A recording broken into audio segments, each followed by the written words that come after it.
2 linggo na ang nakalipas mga kaprobinsya, pabalik-balik kami dito sa taas ng bundok pero wala pa rin kami nahuhuli na manok na labuyo pamalit doon sa nakawala natin na babae na si Emerald.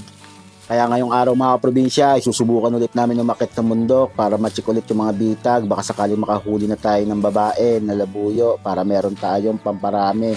At syempre, pag naparami na natin sila mga kaprobinsya, magpapakawala din tayo lalong-lalo na sa mga lugar na naubos na yung mga lahi ng mga manok na labuyo.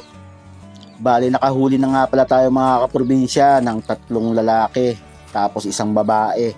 Kaya lang ang problema, sa kasamaang palad mga kaprobinsya, nakawala yung babae natin.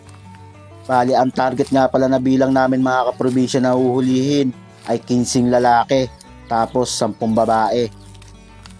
Pag nakahuli na kami mga probinsya ng 15 lalaki at 10 babae ay titigil na kami ng panghuhuli ng manok na labuyo. Bali magpo-focus na kami sa pagbibreeding. At syempre, ulit-ulitin ko mga probinsya, hindi ako mag-asawang ulit-ulitin. Talagang pakakawalan namin pag marami na at ikakalat ulit ang mga lahi nila sa mga lugar kung saan naubos na ang mga lahi ng mga manok na labuyo. At hindi rin ako mag-asawang ulit-ulitin mga kaprobinsya basta hindi manok na labuyo. Pakakawalan natin yan. So marami na tayong nahuli rito na hindi na manok na labuyo mga kaprobinsya. Bali pinakawalan natin. So andyan ang bayawak, pinakawalan natin. Skilled feeder malkoha o banukot kung tawagin ay pinakawalan din natin. Tapos 2 musang na mag-ina, syempre pinakawalan din natin. At nakahuli din tayo dyan ng emerald dove at green fisher bird. Bali pinakawalan din natin sila mga kaprobinsya. Kasi nga ang target lang natin dito sa taas ng bundok ay manok na labuyo. Marami nga pala ang nagtatanong mga kaprobinsya sa comment section bakit ko daw ginagawa yung gatong pamamaraan. Simple lang ang sagot ko mga kaprobinsya. Gusto ko pang maabutan yung mga lahi ng manok na labuyo sa mga susunod na henerasyon. Kaya ginagawa ko ang mga ito. Kasi hindi ako papayag na sa lumang video o sa picture na lang sila makikita ng mga susunod na henerasyon.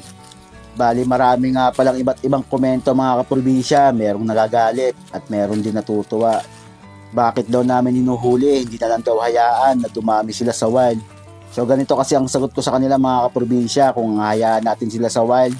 So maraming hunter na mali ang pamamaraan. So yung iba ay inuulam at yung iba ay ibinibenta. So hindi maganda yung ganung pamamaraan mga probinsya.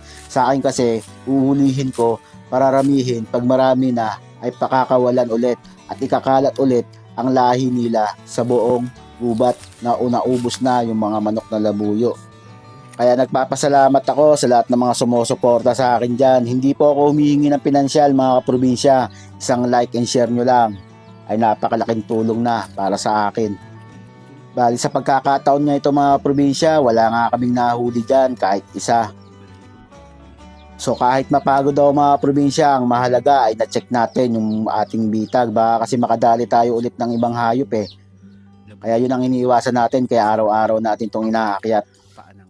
Bali hanggang dito na lang ang ating video mga kaprobinsya, yung shoutout sa susunod ko na video. Kung umabot ka sa dulo ng aking video, baka pwede kong mahingi yung pag-like and share. At mag-comment ko na rin kung tigasan ka para alam ko kung saan umabot yung aking video. So hanggang dito na lang mga kaprobinsya, kita-kits ulit tayo.